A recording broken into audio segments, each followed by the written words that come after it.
బెంగాల్ రాష్ట్రంలో హిందువులపై దాడి చేసిన వారిని చట్ట ప్రకారం శిక్షించాలని డిమాండ్ చేస్తూ చిత్తూరు జిల్లా పుంగనూరు పట్టణంలో హిందూ సంఘాలు విశ్వ హిందూ పరిషత్ ఆధ్వర్యంలో అంబేద్కర్ విగ్రహం వద్ద నిరసన చేపట్టారు.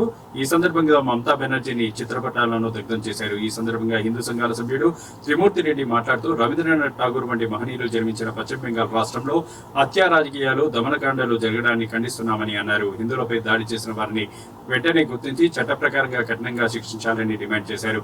ఈ మేరకు డిప్యూటీ తహసీల్దార్ కి వినతి పత్రం అందజేశారు.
బంగాల్లో హిందువులపై దాడులను ఖండిస్తూ రాష్ట్రపతి గారికి మీ ద్వారా తమ ద్వారా వారికి అందే విధంగా ఈ డిమాండ్స్ అక్కడ శాంతి భద్రతలు కల్పించే విధంగా అక్కడ రాష్ట్రపతి పాలన తీసుకొచ్చే విధంగా అక్కడ కేంద్ర వర్గాల్ని పంపించి హిందువుల మానభంగాల్ని ద్వారా వాళ్ళని కాపాడాలని చెప్పి అటువంటి చర్యలు జరగకుండా హిందువులను కాపాడాలని రాష్ట్రపతి గారికి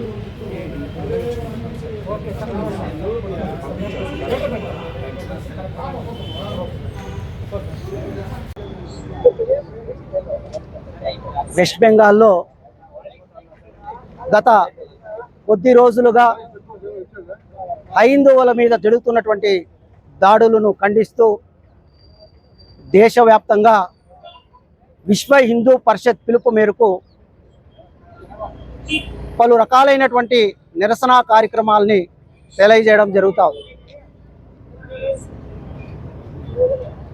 ఈ హైందవ దేశంలో హైందవులు బతకడానికి కూడాను కష్టతరమైనటువంటి దుర్భర పరిస్థితుల్ని ఈ దేశంలో ఎదుర్కోవాల్సిన పరిస్థితులు వచ్చాయి.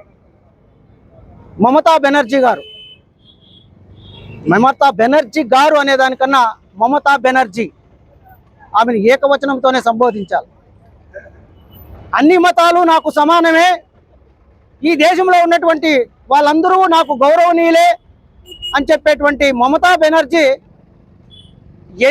మొన్న ఎన్నికల్లో గెలిచిన వెంటనే వేలాది మంది హైందవులు తమ గ్రామాలను విడిచిపెట్టి వలస వెళ్లాల్సి వచ్చింది. అలాగే ఈరోజు పార్లమెంట్లో చట్టబద్ధంగా పార్లమెంట్ సాక్షిగా వక్ఫ్ బోర్డ్ అనే ఒక చట్టాన్ని దానిలో ఉన్నటువంటి లోపాల వల్ల ఆ సమాజానికి కూడా మేలు జరగదు, ఆ సమాజం కూడా మేలు చెందాలా అని చెప్పి మన భారత ప్రభుత్వం దాన్ని కొంచెం మార్పులు చేర్పులు చేసింది. దాంట్లో ఏదన్నా లోపాలు ఉంటేనో లేదా ఏదైనా ఉంటే ఇప్పుడు సుప్రీంకోర్టు అనేది ఉంది. సుప్రీంకోర్టులో దాన్ని పరిష్కరింపజేసుకునే దానికి ప్రయత్నం జరగాల. రాజకీయ పరంగా ఇంకాను పార్లమెంట్లో ఏదైనా వాదోపవాదాలు ఉంటే చర్చల ద్వారా పరిష్కరింపజేసుకోవాలి. అక్కడ కూడాను పార్లమెంట్లో బిల్లు పాస్ అయ్యేటప్పుడు సుమారు 2 రోజులు ప్రతి ఒక్కరికి కూడా మాట్లాడేదానికి అవకాశాన్ని ఇచ్చారు. ఇదేదో నడిరాత్రుల్లో అడ్డగోలుగా తీసుకొచ్చినటువంటి ఇది కాదు. అయితే వెస్ట్ బెంగాల్లో ఉన్నటువంటి అమాయకులు అయినటువంటి హిందువులకి వక్ఫ్ బోర్డు చట్టానికి సంబంధం ఏముందో అర్థం కావట్లేదు.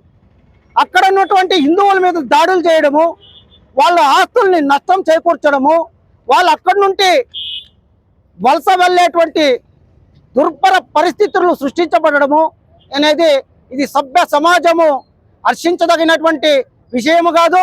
ఇంకొకటి ఇదంతాను ఒక హైందవుల్లో చైతన్యాన్ని తీసుకొచ్చేదానికే కారణమవుతుంది.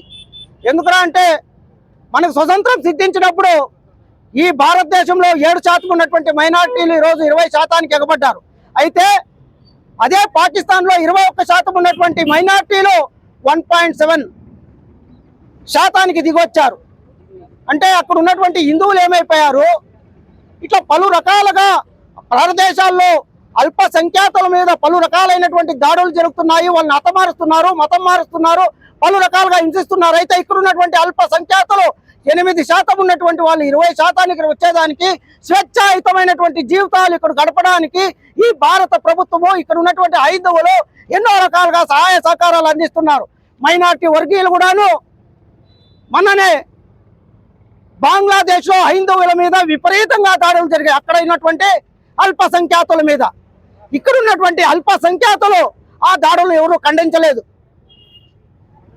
అయ్యా మీరు అక్కడ అల్పసంఖ్యాతుల మీద ఇంత రకాలుగా పలు రకాలుగా దాడులు చేస్తున్నారు కదా, మేము ఇక్కడున్న అల్పసంఖ్యాతుల మీద ఇలాగే దాడులు జరిగితే ఎలా అనే బలమైన సంకేతాన్ని అక్కడికి ఇవ్వలేకపోయారు. ఇలాంటి సంకేతాలని పంపించాలా. ప్రతి ఒక్కరూ కలిసి కట్టుగా ఐక్యతతో ముందుకు వెళ్తేనే ఈ దేశము అభివృద్ధి పథంలోకి వెళ్తుంది. ప్రతి ఒక్కరూ కలిసికట్టుగా ఉండాలా, ప్రతి ఒక్కరిని గౌరవించే స్థితిలో ఉండాలా. ముఖ్యంగా హైందవులు అనేవాళ్ళు సహనానికి మారుపేరు. అలాంటి సహనానికి మారుపోయినటువంటి హైందవుల మీద ఈ జరుగుతున్నటువంటి దాడుల్ని వెంటనే ఆపాలా. ఈ మమతా బెనర్జీ లాంటి వారిని వెంటనే బర్తరఫ్ చేసి రాష్ట్రపతి పాలన విధించి ఇలాంటి సంఘటనలు జరిగితే తగిన గుణపాఠం ఉంటుంది అని చెప్పి యావత్ హైందవ దేశానికి, హైందవ భారతదేశానికి ఒక సూచికగా వెళ్ళాలని చెప్పి మేము విశ్వ హిందూ పరిషత్ తరఫున ఈ కార్యక్రమాన్ని చేపట్టాము. వెంటనే మమతా బెనర్జీని బర్తరఫ్ చేసి రాష్ట్రపతి పాలన విధించాలి. అక్కడ నష్టపోయినటువంటి హిందువులలో ఆత్మస్థైర్యాన్ని పెంపొందించాలి. వాళ్ళు కోల్పోయినటువంటి ఆస్తుల్ని వాళ్ళకి తిరిగి ప్రతి ఒక్కటి చేరే విధంగా ప్రభుత్వాలు చూసుకోవాలని చెప్పి తెలియజేసుకుంటాం. జై హింద్, జై భారత్, జై శ్రీరామ్. ఈ కార్యక్రమానికి వచ్చినటువంటి పాత్రికేయ మిత్రులకు, హిందూ బంధువులకు నా ధన్యవాదాలు తెలుపుతున్నాను. ఈరోజు మనం ఇక్కడికి కలుసుకున్నటువంటి ఒక అంశానికి సంబంధించినటువంటి విషయం ఏంటంటే, చట్ట ప్రకారం బాబాసాహెబ్ అంబేద్కర్ గారు నిర్మించినటువంటి రాజ్యాంగబద్ధంగా ఒక చట్టంలో కొన్ని మార్పులు చేసినందున ఏదైతే ఆ చట్టానికి సంబంధించిన వాళ్లకు మంచి జరుగుతున్నటువంటి ఉద్దేశంతో కేంద్ర ప్రభుత్వం ఈ చట్టాన్ని అమెండ్మెంట్ చేయడం జరిగింది. అయితే హిందువుల పైన దాడులను ఈరోజు మనం దేశంలో కేవలం ఒకే ఒక రాష్ట్రంలో చూస్తున్నాం. ఎందుకంటే ఒక వర్గానికి సంబంధించిన వాళ్ళ యొక్క సంఖ్యాబలం అక్కడ పెరగడం వల్ల ఈరోజు ఆ దేశంలో హిందువుల పైన దాడులు జరుగుతున్నాయి. మనమందరికీ హిందూ సమాజం మొత్తం ఈరోజు పుంగనూరులో కూడా చూస్తున్నాం. గతంలో అనేక దేవాలయాల పైన దాడి జరిగితే మనమందరం ఇదే విధంగా కలిసికట్టుగా పోరాడి మన హిందూ సమాజానికి అండగా నిలబడ్డాం.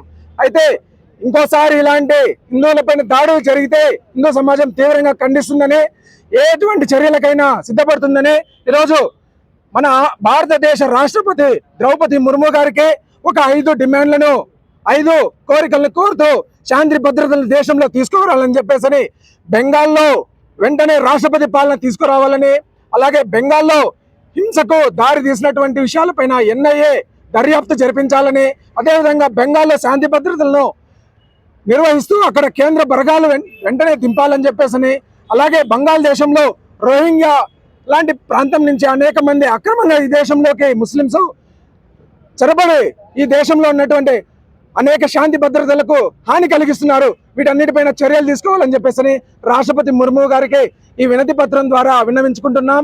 ఈ కార్యక్రమానికి చేసినటువంటి హిందూ సమాజానికి, హిందూ బంధువులందరికీ హృదయపూర్వక ధన్యవాదాలు. జై శ్రీరామ్, జై శ్రీరామ్, జై శ్రీరామ్.